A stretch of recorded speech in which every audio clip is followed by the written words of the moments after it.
আমাদের আজকের ক্লাসের টপিক ভৌত আলোর বিজ্ঞান বা ফিজিক্যাল অপটিক্স, যেটা তোমাদের ফিজিক্স সেকেন্ড পার্টের চ্যাপ্টার 8। তো প্রথমে যদি এই চ্যাপ্টার সম্পর্কে বলি, এই চ্যাপ্টারটা হচ্ছে তোমাদের ফিজিক্স সেকেন্ড পার্টের সবচেয়ে ছোটো চ্যাপ্টারের মধ্যে একটা। এই চ্যাপ্টারের ম্যাথ টপিক্স বলতে মাত্র 2 থেকে 3টা। তো প্রত্যেকটা ক্লাসের মতোই আমাদের এই ক্লাসে থাকবে হচ্ছে 2টা পার্ট, একটা হচ্ছে আমাদের থিওরি পার্ট, একটা হচ্ছে ম্যাথ পার্ট। থিওরি পার্ট হচ্ছে আমরা প্রত্যেকটা থিওরি সম্পর্কে ভালো করে জানবো, আর ম্যাথ পার্ট হচ্ছে আমরা ক্রিয়েটিভ সলভ করব। তবে থিওরি পার্টের মধ্যেও আমরা কিছু কিছু ম্যাথ সলভ করতে পারি। আচ্ছা, তো প্রথমে যদি চ্যাপ্টারটা শুরু করি, ইন্ট্রোডাকশন বা ভূমিকা দেই। এই চ্যাপ্টারটা আমাদের পড়তে হবে হচ্ছে তাড়িৎ-চুম্বক তরঙ্গ বা হচ্ছে ইলেকট্রোম্যাগনেটিক ওয়েভ নিয়ে। তো তাড়িৎ-চুম্বক তরঙ্গ বা ইলেকট্রোম্যাগনেটিক ওয়েভ কিন্তু আসলে দুইটা তরঙ্গ নিয়ে তৈরি। একটা হচ্ছে তড়িৎ তরঙ্গ বা ইলেকট্রিক ওয়েভ, আর একটা হচ্ছে চৌম্বক তরঙ্গ বা হচ্ছে ম্যাগনেটিক ওয়েভ। এবং এই যে আমাদের দুইটা তরঙ্গ, তারা দুজন মিলে হচ্ছে আলো তরঙ্গ তৈরি করে। মানে আলো যে একটা তরঙ্গ, আলো কিন্তু একটা তাড়িৎ-চুম্বক তরঙ্গ। তার মানে আলোর মধ্যে থাকবে হচ্ছে তরঙ্গ দুইটা, একটা তড়িৎ তরঙ্গ, একটা চৌম্বক তরঙ্গ। এখন এই যে আমার তড়িৎ তরঙ্গ এবং চৌম্বক তরঙ্গ, তারা মিলে তৈরি করছে আসলে কি তাড়িৎ-চুম্বক তরঙ্গ বা ইলেকট্রোম্যাগনেটিক ওয়েভ। তাদের কিছু গুরুত্বপূর্ণ বৈশিষ্ট্য আছে বা প্রপার্টি আছে। তার মধ্যে এক নাম্বার হচ্ছে আমাদের সমান কম্পাঙ্ক। তো এই যে আমাদের তাড়িৎ-চুম্বক তরঙ্গ, তার তড়িৎ তরঙ্গ আর হচ্ছে কি চৌম্বক তরঙ্গ, ইলেকট্রিক ওয়েভ আর হচ্ছে ম্যাগনেটিক ওয়েভ, তাদের কম্পাঙ্ক বা ফ্রিকোয়েন্সি কী হবে, অলওয়েজ সমান হবে। এবং 2 নাম্বার যে প্রপার্টি, সেটা খুবই গুরুত্বপূর্ণ, বা এটাই বলা যায় সবচেয়ে গুরুত্বপূর্ণ প্রপার্টি, পরস্পর লম্ব বা পারপেন্ডিকুলার টু ইচ আদার। এই যে আমাদের তড়িৎ তরঙ্গ বা ইলেকট্রিক ওয়েভ, চৌম্বক তরঙ্গ বা হচ্ছে ম্যাগনেটিক ওয়েভ, তারা দুজন মিলে তৈরি করছে কি আমার তাড়িৎ-চুম্বক তরঙ্গ বা ইলেকট্রোম্যাগনেটিক ওয়েভ, যার ডিরেকশন হচ্ছে এই এক্স বরাবর। কিন্তু এই যে আমাদের ইলেকট্রিক ওয়েভ বা তড়িৎ তরঙ্গ আর চৌম্বক তরঙ্গ, তারা কিন্তু একজন আরেকজনের সাথে তৈরি করে 90 ডিগ্রি বা হচ্ছে সমকোণ বা পারপেন্ডিকুলার। সেটা কীভাবে? আমরা এর আগে ফিজিক্স ফার্স্ট পার্টে চ্যাপ্টার 8-এ তরঙ্গ পড়েছি, মানে ওয়েভ পড়েছি। সেখানে কি দেখেছি, যখন কোনো তরঙ্গ আসে তখন মাধ্যমের কণাগুলো কম্পিত হয়। যখন কোনো তরঙ্গ ছিল না, তখন কিন্তু মাধ্যমের কণাগুলো মাধ্যমের উপরে অবস্থান করে, মানে এখানে অবস্থান করে মাধ্যমের বা মিডিয়ামের পার্টিকেল। যখন একটা ওয়েভ আসবে বা তরঙ্গ আসবে, তখন কিন্তু তারা কী হবে, এই তরঙ্গটা, এই কণাটা ধরো এখান থেকে এখানে উঠে আসলো, এই কণা বা পার্টিকেল হচ্ছে এখান থেকে এখানে উঠে আসলো, এই কণা বা পার্টিকেল এখান থেকে এখানে উঠে আসলো, এই পার্টিকেলটা এখান থেকে এইখানে, এই পার্টিকেলটা এখান থেকে এখানে নেমে গেল, ও এখান থেকে এখানে নেমে গেল। তার মানে তারা এরকম একটা কী তৈরি করবে, ওয়েভ তৈরি করবে। এখন যদি আমি বলি, এই যে কণাটা, এই কণা বা পার্টিকেল এখন কোথায় আছে, এখানে আছে। এই কণা বা পার্টিকেল কোথায় আছে এখন, এইখানে আছে। এই কণা বা পার্টিকেল এখন কোথায় আছে, এখানে আছে। তার মানে প্রত্যেকটা কণা বা পার্টিকেল আসলে এই যে এতটুকু স্পেস নিয়ে কী করে, এতটুকু স্পেস নিয়ে উপরে নিচে মুভ করে, তাই না? এটাকে বলা হচ্ছে ভাইব্রেশন বা হচ্ছে কম্পন বা ফ্রিকোয়েন্সি বলা যায় তাদের। তো যে কোনো একদিকে যতটুকু ম্যাক্সিমাম ডিস্টেন্স কোনো একটা কণা বা পার্টিকেল কাভার করে, সেটাকে আমরা কী বলি, অ্যামপ্লিটিউড বলি। তো এই যে একটা কণার ভাইব্রেশন হচ্ছে, সেটা তো একটা ডিরেকশন আছে, তাই না? তো ধরলাম আমি এই ডিরেকশনে কী হচ্ছে, কম্পন হচ্ছে। এখন চিন্তা করো, এই যে আমাদের তড়িৎ তরঙ্গ বা হচ্ছে ইলেকট্রিক ওয়েভ, তার কম্পন হচ্ছে এই বরাবর। তো তড়িৎ তরঙ্গ বা ইলেকট্রিক ওয়েভের কম্পন যদি এই বরাবর হয়, তাহলে আমাদের এই চৌম্বক তরঙ্গ, তার কম্পন হচ্ছে এই বরাবর। মানে ইলেকট্রিক ওয়েভ বা তড়িৎ তরঙ্গের কম্পন যদি এই বরাবর হয়, তাহলে চৌম্বক তরঙ্গের কম্পন হবে এরকমভাবে, মানে একজন আরেকজনের সাথে পারপেন্ডিকুলারলি থাকবে। ক্লিয়ার? এবং তারা দুজন মিলে যে তরঙ্গ তৈরি করবে, সেটা কি তাড়িৎ চৌম্বক তরঙ্গ বা হচ্ছে ইলেকট্রোম্যাগনেটিক ওয়েভ, তার ডিরেকশন কিন্তু এই দিকে। ক্লিয়ার? আচ্ছা, তো এটাই হচ্ছে আমার পরস্পর লম্ব বা পারপেন্ডিকুলার টু ইচ আদার, মানে একজন আরেকজনের সাথে যে কম্পন, সেই কম্পনটা হবে কি পারপেন্ডিকুলারলি। আরেকটা কথা বলি, একটা তাড়িৎ চৌম্বক তরঙ্গ বা ইলেকট্রোম্যাগনেটিক ওয়েভের জন্য কিন্তু আসলে কোনো মিডিয়াম লাগে না।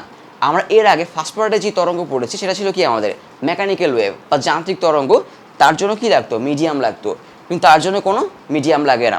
কারণ হচ্ছে কি, এই যে আমার তড়িৎ তরঙ্গ আর চৌম্বক তরঙ্গ, এটা তৈরি হয় হচ্ছে আধান থেকে বা চার্জ থেকে। সো তার জন্য কোনো মিডিয়াম লাগে না।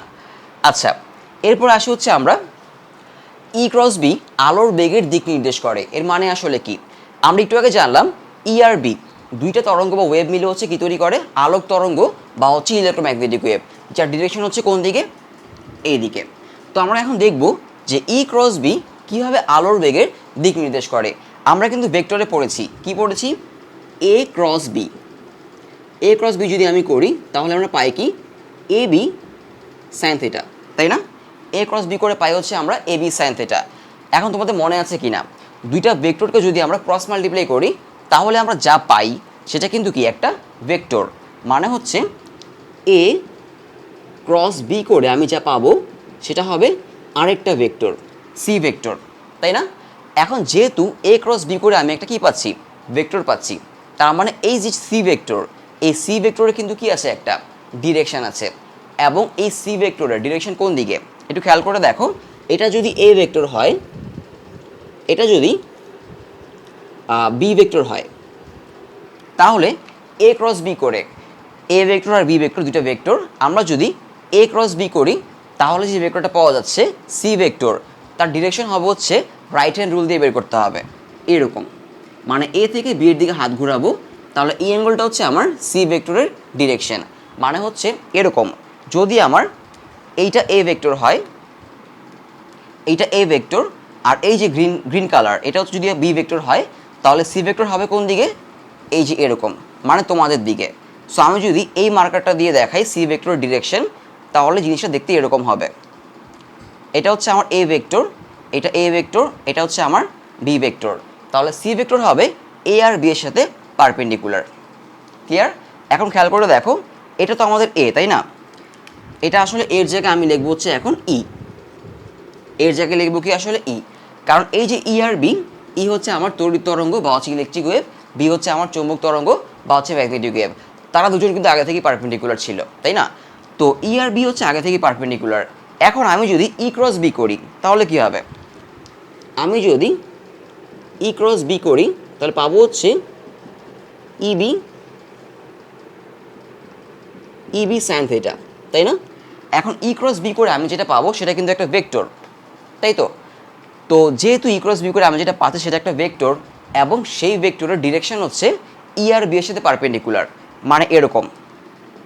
এটা যদি আমার ই হয়, এটা যদি ই হয় এবং এটা যদি বি হয়, তাহলে ই ক্রস বি কোন দিকে হবে? এদিকে, তাই না?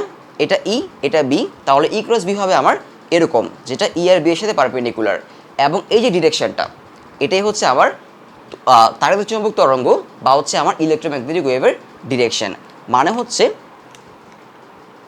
এইদিকে। ক্লিয়ার? তার মানে ই আর বি হচ্ছে একজন আরেকজনের সাথে পারপেন্ডিকুলার, আর ই আর বি মিলে যে আমার ইলেকট্রোম্যাগনেটিক ওয়েভ তৈরি করছে বা আলোক তরঙ্গ তৈরি করছে, তার ডিরেকশন হচ্ছে ই আর বি এর সাথে পারপেন্ডিকুলার, কারণ ই ক্রস বি করে আমরা কি পাচ্ছি, সেই আলোক তরঙ্গটা পাচ্ছি। ক্লিয়ার? তো এটা বোঝা গেল আসলে যে ই ক্রস বি আসলে আলোর বেগের দিক নির্দেশ করে। এবার আসি আমরা, যেহেতু আমার তরঙ্গ দুইটা মিলে কি তৈরি করে, একটা আলোক তরঙ্গ তৈরি করে, ইলেকট্রিক ওয়েভ আর হচ্ছে ম্যাগনেটিক ওয়েভ। তো যেহেতু তারা ওয়েভ, তো আমি লিখতে পারি যে ই ইকুয়াল টু হচ্ছে আমার E not sine 2π/λ C T minus X. তো তোমরা যারা ফিজিক্স ফার্স্ট পার্টের চ্যাপ্টার 8টা পড়েছো, ফিজিক্স ফার্স্ট পার্ট চ্যাপ্টার 8 পড়েছো ওয়েভ, সেখানে কিন্তু আমরা ওয়েভ বা তরঙ্গের ইকুয়েশন পড়েছিলাম এরকম, যেখানে এই যে ই নট, এই ই নটটা কী ছিল? ই নট ছিল হচ্ছে কোনো একটা তরঙ্গের বিস্তার বা হচ্ছে অ্যাম্পলিটিউড, মানে এটা যদি আমার একটা তরঙ্গ হয় বা একটা ওয়েভ হয়, এটাকে আমরা বলি বিস্তার বা অ্যাম্পলিটিউড। তো এর ইকুয়েশন কীরকম ছিল? ছিল হচ্ছে এরকম, যে Y equal to A sine 2π/λ B T minus X. তো এই সমীকরণ কোত্থেকে আসলো, কীভাবে আসলো, বা কোনটা কি, সেটা কিন্তু আমরা ফিজিক্স ফার্স্ট পার্টের তরঙ্গ বা ওয়েভ চ্যাপ্টারে পড়েছি। তো আমরা লিখতে পারি তড়িৎ তরঙ্গটা হচ্ছে আমার কি, equal to E not sine 2π/λ C T minus X. ঠিক সেমভাবে আমি কি লিখতে পারি, চৌম্বক তরঙ্গ হচ্ছে আমার B equal to B not sine 2π/λ C T minus X, যেখানে আমার এই যে বি নট, এই বি নটটা হচ্ছে আমার অ্যাম্পলিটিউড বা হচ্ছে ম্যাক্সিমাম ভ্যালু। তো আশা করি বোঝা গেল দুটো ইকুয়েশন।